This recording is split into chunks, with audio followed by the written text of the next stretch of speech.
C'est-à-dire Vous avez dit, dans la cité, on nous a appris la haine de la France. C'est arrêté.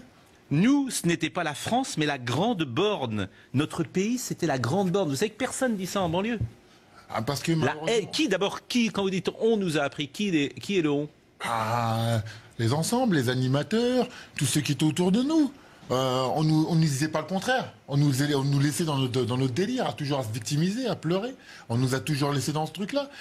Les premiers qui étaient autour de nous, animateurs, etc., c'est ce qu'ils nous expliquaient. Tout était beau sauf la France. Et nous, inconsciemment, on répétait ce qu'on disait dans les chansons, dans tout. On valorisait tous ceux qui disaient nique la France, faut que la France, etc.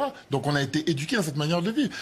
Tout ce qu'on regardait, c'était les films de méchants blancs qui massacraient les Noirs. On se croyait aux États-Unis.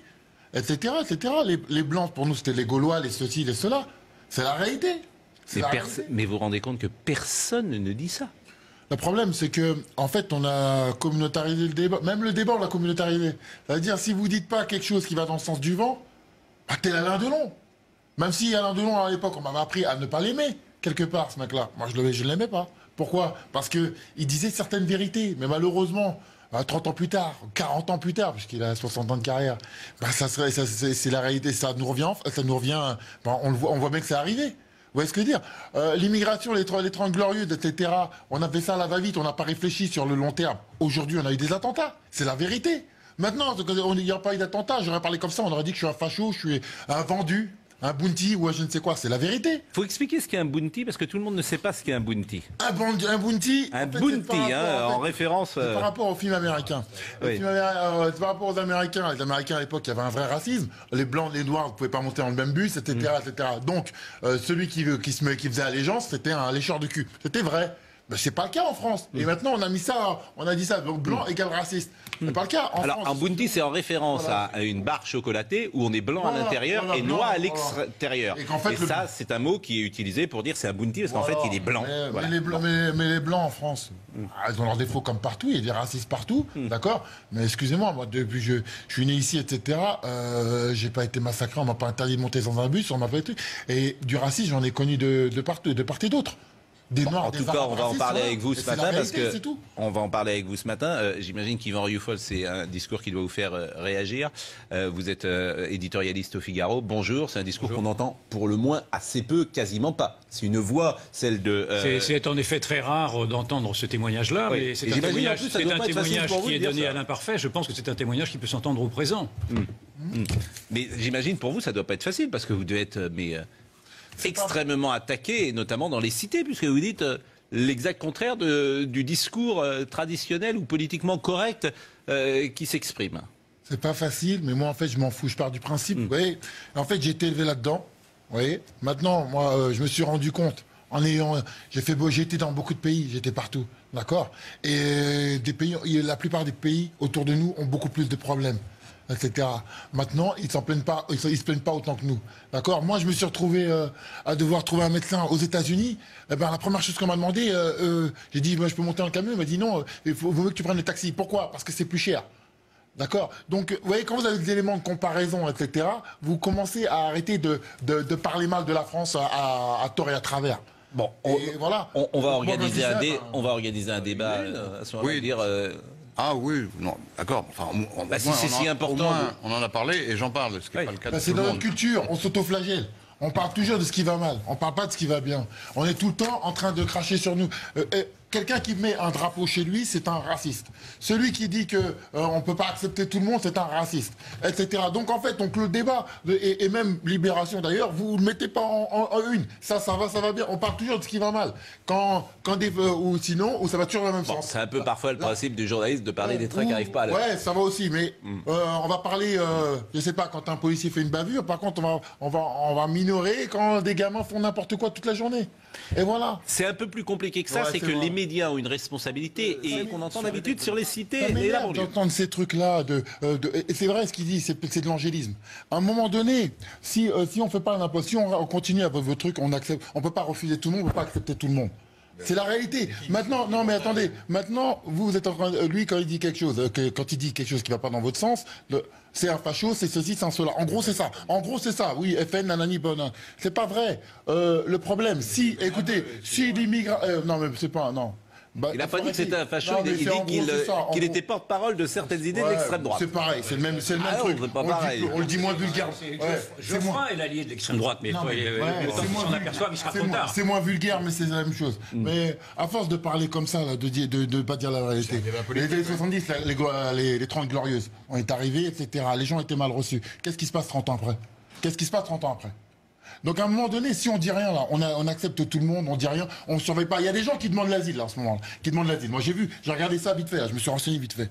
Sur toutes les demandes d'asile, il n'y a que 35% qui sont éligibles à l'asile. Tous ces gens-là, donc les 65% qui n'ont pas droit à l'asile ici, ça coûte de l'argent à la France. En ce moment, on est en crise. Il y a des gens ici qui galèrent, etc., etc. Donc, qu'on n'accueille pas tout le monde, c'est normal. Faut arrêter de dire directement que dès que quelqu'un dit qu'on ne peut pas accepter, on peut accepter tout le monde, c'est pas bon. Vous êtes là pour ça. Effectivement, je voudrais simplement dire qu'on laisse entrer tout le monde. Ouais, mais ça coûte de l'argent. Écoutez, l'immigration, il y en a dans tous les pays. Non, mais d'accord, il y a pas de l'immigration, il y en a dans tous les pays. Je vous ai pas dit le contraire, attendez. Je veux bien que vous fassiez une exception pour la France, il n'y aura aucun immigrant en France. Il se trouve qu'il y en a dans tous les pays et que partout, on essaye de gérer ça et que c'est pas facile. Qu'on essaye d'être réaliste en même temps. On est d'accord avec ça, mais arrêtez de dire... Mais attendez... Terminez Laurent Geoffrin et après... Le droit d'asile, excusez-moi. Les Albanais, qu'est-ce qui se passe en Albanie? La seule raison, c'est qu'ils ont moins d'argent. C'est la vérité. Bon, pas tous en même temps. Je vous propose, Laurent Geoffrin, de terminer et... On laisse terminer Laurent Geoffrin. Ce matin, on est avec Patrice Carteron, champion du monde de boxe thaï, qui a un discours assez différent sur ce qui se passe en cité. On nous a appris la haine de la France. C'est ce que vous disiez dans la première partie. Ça nous a quand même un peu surpris, pour tout vous dire. C'est pas surprenant. C'est pas surprenant, c'est simplement on ne dit pas la réalité, c'est tout. Les gens, vous savez, on nous a mis dans une équipe. On doit tous penser pareil. Vous voyez, c'est une communauté. On doit tous penser pareil, on doit tous dire la même chose. Et celui qui ne dit pas que fuck la France, en gros, c'est un vendu. Celui qui ne dit pas fuck la France. Mais c'est clair, et net. Les gens, vous voyez, en fait, on vous l'apprend tout petit. Que ça soit dans les chansons, dans tout. Ouais, pendant 30 ans, pendant 20 ans, on m'a appris ça. Moi, c'est parce que j'ai eu des accidents de parcours. J'ai rencontré des gens de l'extérieur. Je me suis rendu compte que c'était pas ça la France. Mais malheureusement, à la base, on nous a appris. Les gens vont dire non, c'est pas vrai ce que je dis. Si, c'est vrai. Laurent Geoffrin est là également de Libération, avec Laurent Geoffrin, avec Yvan Rieufol, avec Clément Viktorovitch et avec Patrice Carteron qui a des positions particulières. Pourquoi particulières? Parce que, j'ai envie de dire, dans les banlieues... Pas dans le sens du vent. Bah voilà, vous avez mieux dit que moi ce que je voulais dire. Alors par exemple, dimanche dernier, je lis ce que vous avez écrit sur Facebook. Dimanche dernier, ce putain de mercredi où les terroristes ont frappé. J'ai écrit « Je suis Charlie ». Et ce, en solidarité aux victimes. Car qu'on aime ou qu'on n'aime pas Charlie, on ne tue pas pour ça. Mais surprise, alors que je pensais que même les rageux allaient être solidaires des victimes, eh bien tout le contraire, tout était prétexte pour ne pas être solidaires. Les FDP, alors les FDP, je ne sais pas si je dois traduire. On a compris. Bon, on a compris, disaient que c'est bien fait. Disaient que c'est bien fait. Ils étaient limite heureux pour les victimes de l'hypercachère, alors j'ai décidé de ne pas garder le silence. Enfin, ce que vous dites, c'est incroyable.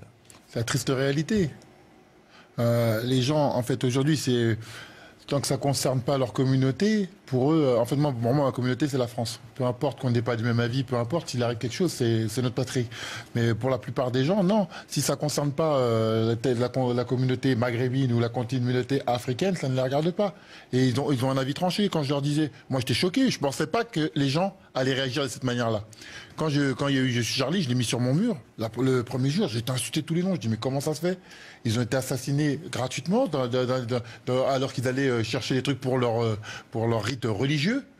Déjà qui est difficile, parce que les gens ne savent pas. Ils vont là-bas, etc. Ils se font assassiner. Ils n'ont rien fait. Ils n'avaient rien à voir avec Charlie. Charlie, c'est un prétexte. On a le droit on est en France, on fait ce qu'on veut, on dit ce qu'on veut, on a le droit de dire ce qu'on veut.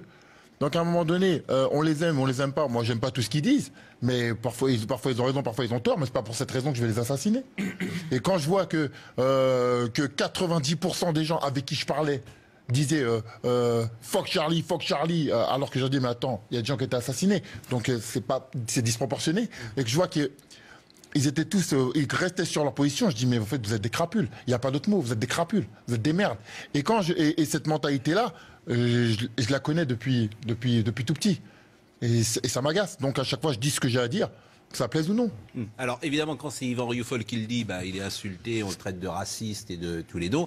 Là, oui, mais là, vous êtes un enfant des cités, donc c'est quand même différent. C'est-à-dire que vous avez grandi, votre témoignage d'ailleurs, et c'est votre témoignage, je ne sais pas si vous avez raison ou pas, je le précise, mais vous avez une légitimité parce que vous avez grandi à la Grande Borne. Peu importe. Pas peu importe, parce que vous vivez au milieu des gens dont vous parlez. Oui, j'ai cette légitimité, mais ça n'empêche que je suis insulté de la même manière. Voire plus violemment que lui. Vous allez juste avoir mon Facebook, vous verrez. C'est du matin au soir. Parce que je dis pas ce qu'il a. Non, mais quand vous dites 90%, vous n'avez aucune preuve que c'est 90%. C'est ça. Moi, on peut tout contester, forcément. C'est vrai. Autour de moi, je le vois autour de moi. Les 90% des gens n'étaient pas Charlie. Excusez-moi, dans la cité, 90% des gens disaient que j'étais pas Charlie. Et la plupart, sinon, ils restaient silencieux. Donc, pour moi, se taire, c'est être complice. D'accord? Si vous faites assassiner tous sur le plateau et que je dise pas que c'est dégueulasse ou que je me taise, c'est que finalement... Je m'en fous et finalement je suis d'accord avec ça. Arrêtez. En tout cas, votre témoignage, il nous ébranle parce que vous êtes une des... Moi, je pense que c'est une unique voix qui s'élève pour, effectivement, je le répète, c'est le Figaro. Le Figaro l'écrit très régulièrement. Pas dans ces termes-là. Pas dans ces termes-là. C'est-à-dire que... On a fait cette description, je l'ai fait personnellement depuis 20 ans ou 30 ans, et effectivement sous les insultes, mais on voit bien que les réalités sont telles aujourd'hui qu'il est difficile aujourd'hui de les nier, sans mentir, bien sûr. Et aujourd'hui, moi, je n'ai même rien à dire, dans le fond, je vous laisse parler. Clément.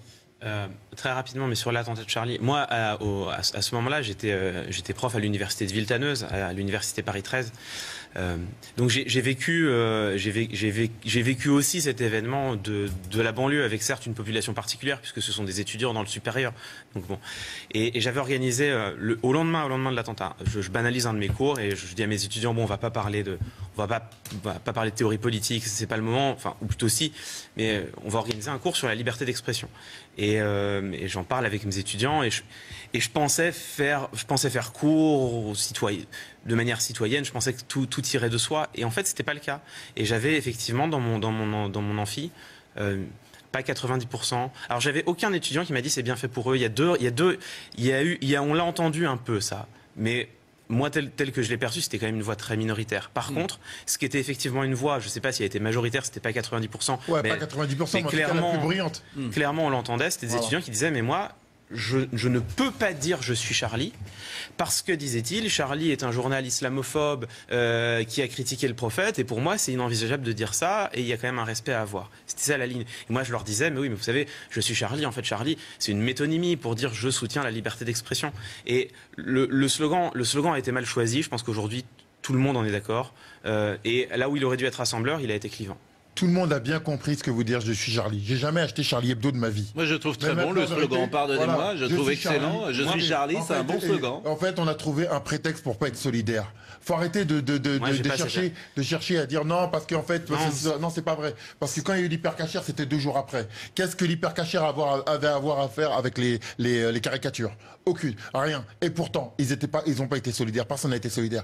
Donc, vous voyez, tout ça, c'est des excuses. C'est quand tout le monde a été bombardé à Bataclan 6 mois plus tard que là, tout le monde s'est mis bleu, blanc, rouge. C'est tout là, c'est tout. Parce qu'ils se sont sentis enfin concernés. C'est tout. Ce qui apparaît donc. Yvan Rioufol. Ce qui apparaît.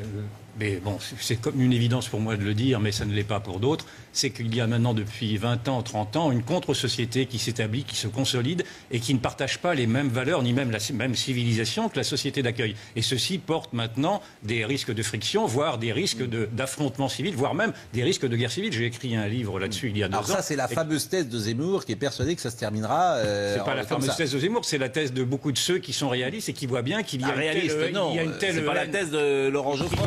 Mais non, mais Laurent Geoffrin fait partie de ceux qui ne veulent pas voir les choses, mais il y a une telle haine portée par cette contre-société vis-à-vis de la société d'accueil que naturellement, et d'ailleurs on l'a bien vu à travers les actes terroristes qui ont quand même consisté à voir des jeunes des cités venir tuer des jeunes des villes, pour aller vite si je peux dire. Et déjà vous avez là des jeunes des cités qui tuent des jeunes des villes. Faisons attention quand même, Yvan Rioufol. Comment c'était pas ça? Bah écoutez, je ne pense pas que ça peut se résumer. Je suis désolé, c'était ça. Et donc, et d'ailleurs, parmi ces tueurs-là, il y en avait beaucoup qui étaient venus parmi les rangs des réfugiés, parmi les rangs des migrants, ce que l'on oublie de dire également. Et donc, il faut cesser de mentir aux gens, il faut cesser de vouloir s'aveugler, car la situation est terriblement grave et elle est très bien décrite par Laurent Geoffrin. Et après, on parle d'Alain Delon. Ça mériterait une enquête un peu plus approfondie, parce que est-ce que tout le monde pense comme ça dans les cités? Moi, je vous dis, j'habite. Si vous donnez la parole à chaque fois que d'accord, pardon, allez-y, d'accord. Mais parlez, allez-y, non, j'arrête. Non, mais Laurent, allez-y. Non, Patrice. Parce que ça m'énerve, en fait. À chaque fois de dire, mais non, mais ça m'énerve de dire, je vous dis, parce que la vérité, même le problème, vous habitez. Mais le problème, vous n'avez jamais vécu dans une cité. Merde, je vous parle pas de ce qui se passe dans Paris. C'est la réalité. Moi, je vous dis les choses telles qu'elles sont. Vous dites, non, c'est pas vrai, cette histoire-là, ou vous voulez ou dire non, c'est bon, c'est peut-être. Non, mais Patrice Laurent a commencé en disant qu'il faudrait une enquête approfondie. Et il a raison. Mais non, c'est un journaliste et qui dit je voudrais avoir une enquête approfondie. Terminez, Laurent Geoffrin, et vous avez pas. Et Patrice, vous répondrez. Il y a un livre qui est paru en 2002 qui s'appelait les territoires perdus de la République. Vous avez un rapport Robin. Tout ceci.